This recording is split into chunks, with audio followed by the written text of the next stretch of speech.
Alright, here is another video doing the one monster movie a day every day for October 2022. And today, let's see if you can see this, we are doing The Mummy's Hand from 1944. Or no, gosh, 1940. And yeah, this is due October 10th. You can see that this is another disc that has two movies on the same thing, so you just have to select which one. Alright, so right from the beginning, other than the credits and the creepy music, you have this guy who's apparently one of the people that have been passing on the secrets throughout the years. This is kind of in modern times, and he's basically saying, like, to anyone who opens this tomb, let there be like a horrible, violent death. So I was just like, yes, what an awesome way to start the movie with that kind of a promise. Alright, so this part's a little bit crazy. So they do the same thing that they did in the last Mummy movie, where they have like this little pool thing and they can look in like flashback time. And the part that threw me off a little bit is, so this is like flashback to ancient Egyptian time, but there's tons of like same reused footage in here, and it was like, what the heck, guys? But there's a different narrator over the top, so it's like a different story. Oh, here's snuggling me. Oh, that's so cute. So it's like a different narrator, but they're using the same footage. So I don't know about that. All right, so I try and not do too much research before I start watching these things, but I made the mistake of reading an IMDb synopsis of this, and this has like the same plot as the first movie. It's like there's an Egyptian guy, and he was in love with someone he wasn't supposed to. He got in trouble and got buried alive, and then someone wakes him up, and it's just like, is that the same movie? So I don't know if it's like a reboot or what, like how this continues, because there's no one in the earlier movie that's in this movie. I mean, it was still a fun Egyptian adventure, but there's nothing that continues. So in these Mummy movies, I'm always looking for any similarities to the 1999 Mummy, because I knew that Mummy was like a reboot of these, and that they would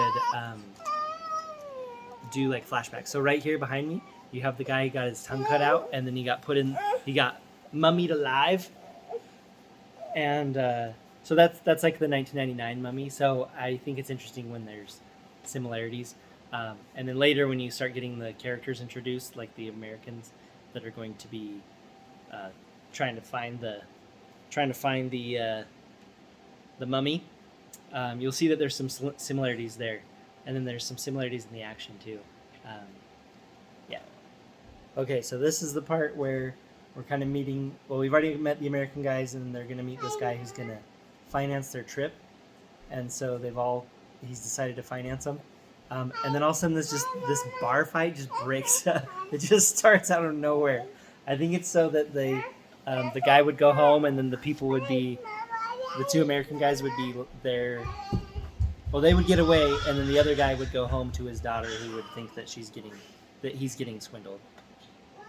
Okay, just a quick note on so this is the Blu-ray of the movie, and it looks pretty good for being like a double feature on a disc. It actually looks pretty good, and the sound is pretty good too. So it's not like the best looking black and white movie, but it was pretty clean. There was like a little bit of film damage that wasn't fixed, and then a little bit of like blurry shots that are just super grainy, kind of like the faraway ones. So it was okay. It wasn't like that other one that was really bad, the Werewolf of London. So this guy gets back to his hotel with his daughter. This is the guy that's going to be financing the whole thing, and she knows that he thinks the Americans are tricking him. Let me see if I can scooch over sideways to get rid of that glare. Anyway, so she's confronting him, being like, "These guys totally just took you." And this is my favorite quote in the movie. So she's basically predicting exactly what happened, because the bad guy professor went and told her that this is what people do, is to take advantage of people to finance their treasure hunts. But he's a magician, so he says, that fake mind reading I've been teaching you, it isn't fake. So anyway, I just really like that, because she's not reading his mind, but it was funny. Okay, so then the lady's like, if you don't go back and ask these guys to get their money back, I'm gonna go deal with them. So look at what she grabs. I thought this was pretty cool. She's like, oh, I don't know if you see. Yeah, she like grabs a gun. She's like, I'm gonna go deal with this. Okay, so she's here confronting these guys, and let's see. Yeah, if I get out of the picture, then it focuses on them. But if I get in it, it's all blurry. Anyway, I think this guy, Steve, on the far that way, I think he kind of looks like Army Hammer. Anyway, check her out when she walks in the room. She's pretty awesome. So yeah, she just comes right in. She just comes right in the hotel, and is like, "I'm gonna get you, or give me the money." But look at this thing. She shoots a heart into the door. Look at that. So, anyway, right off the bat, it's like, okay, this is a cool character. She's trying to protect her dad, and she's willing to just like go fight whoever to get his money back. So earlier in the movie, when they decide they want to go on this expedition because they have a reason to go, they have a reason to believe that there's the thing there that they need to go look for. So this guy on this side, right here, wait, boop. He's like, I'm gonna go with you, and he has like gray hair and he's a little older, and I'm like, oh, he's so gonna die. But this is the shot when they're first waking up the mummy. Look at that. Okay, so another thing that I thought was interesting in this movie is like when scary stuff happens, there's like howling, and it's like I feel like all these monster movies are just like, let's just do this howling thing to show that something scary is gonna happen. So this one did it too, and then another guy said something about Children of the Night with the howling, and it's like, oh, that's like a total like Dracula homage. Okay, look at this really creepy shot here. Anyway, I better mute it. There we go. Yeah, look at this. Yeah. Get him. Okay, so this is about to be the mummy's second kill, but look at what his crazy eyes do when he's like reaching at him. Look at this thing. I don't know what effect this is. It looks like cartoony around his eyes or something. See that? So this mummy's like slow and he's like limping around because he hasn't got all powered up yet. So it's a little different than the 1999 mummy, where this mummy just has to basically take the completion of his potion essentially to get all his superpowers. So he's like limpy and walk aroundy until then. Okay, see if I'm gonna get out of the picture so it'll focus on the TV. But look at his hair, the mummy's hair on the back of his head. It's like, does this mummy have, like, his hair's just covered in, like, makeup stuff? I don't know, it's kind of weird. So as is starting to be the tradition with these kind of movies, this middle guy here, here we go, boop. He's like the total comedic relief. He's, like, joking the whole movie. So it's just part of these movies is that there's like, a little bit of lightheartedness so that they can balance it with the creepiness. I really do think this guy looks like an old-time Army Hammer. I mean, look at his face. Also, my favorite quote. Okay, I said before it was my favorite quote. This is actually my favorite quote in the movie. Okay, maybe they're tied, but I really like this one. So he's been like protecting. So first she wanted to kill him, but he's been protecting her throughout the movie, and then she warms up to him, and he's letting her sleep somewhere where she'll be safe. And then she says to him, "You mind if I think you're a swell person? If I say I think you're a swell person," then she kisses him, and it's like, whoa. But yeah, so you mind if I say I think you're a swell person, and then kiss, boom. Wow, I slaughtered that, but you saw it up there. I really like that. I think that's just such a fun, old-timey, like kind of romantic, adventure-y line. Okay, there's a string of really cool shots coming up here. This one, I really like this one. So she's supposedly safe in her bed. Look at that shadow, creepy shadow shot. Okay, actually, when I saw this next shot, I was so excited because it's just like the classic old-timey monster horror movie like pose, and you'll know what I mean when I do it. So check this out. Scooch over here. Yes, there it is. The scary monster holding the lady, just like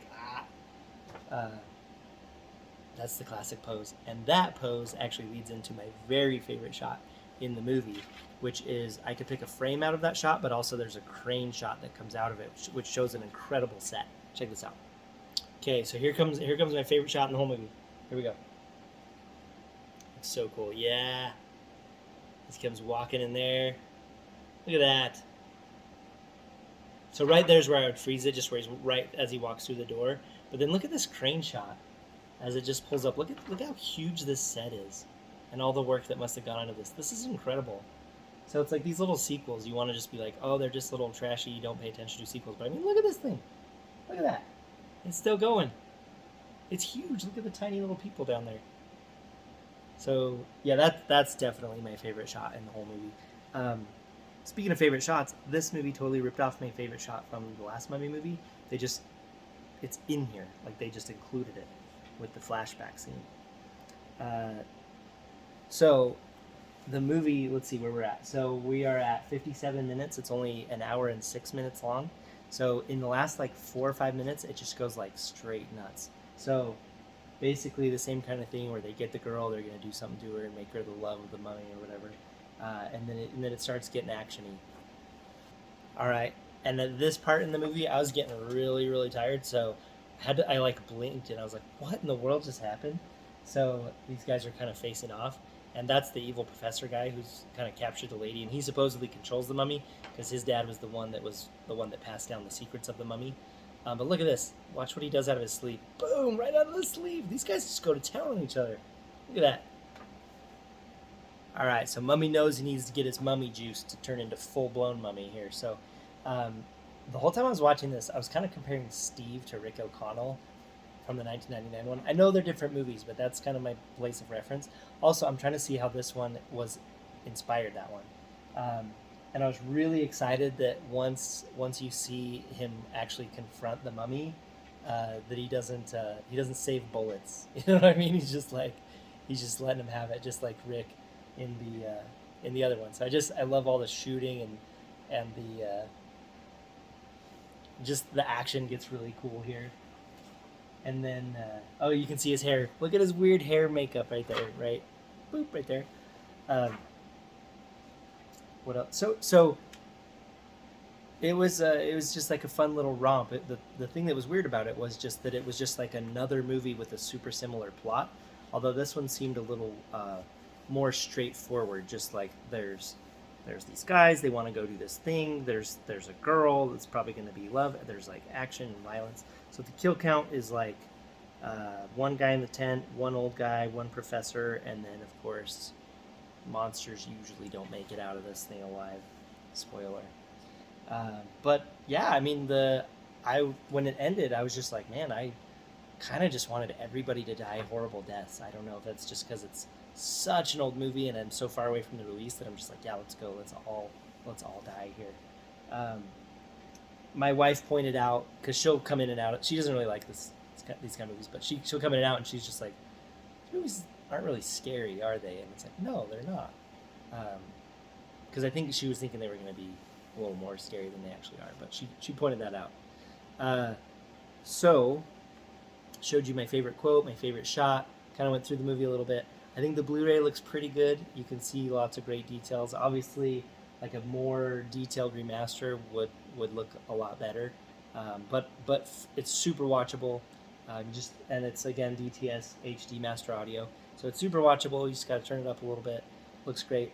As far as the quality goes, let's see. I think I might like it a little better than the first one. Honestly, I think I just like these two American guys and like the one that's comedic and then the one who's like the adventure guy. I think I just like the characters and the way the story goes. Where the first one had some weird stuff with the curse. This one kind of just copied it and changed it a little bit. So I think I like this one a little better than that one. So again, that puts it like not in like the very top. Like again, I'll keep saying this with like Dracula, Invisible Man, Bride of Frankenstein. On the very very top. Oh, Dracula's Daughter, by the way, that one's up there. It's kind of right there below those top tier ones before you start getting in all the middle and low ones. But yeah, it was good. Liked it. Definitely recommend it to watch it either by yourself if that's the kind of person you are, or with friends. But it's totally good, obscure Halloween movie. So thank you for watching. Let me know if you're uh, watching these monster movie reviews and what you think. And the next one, so this is the October 10th one. The next one due out is The Invisible Woman, which is going to be out on October 3rd. And the poster of that one made it look like it was a total comedy, so we'll see. Anyway, thanks for watching. Goodbye.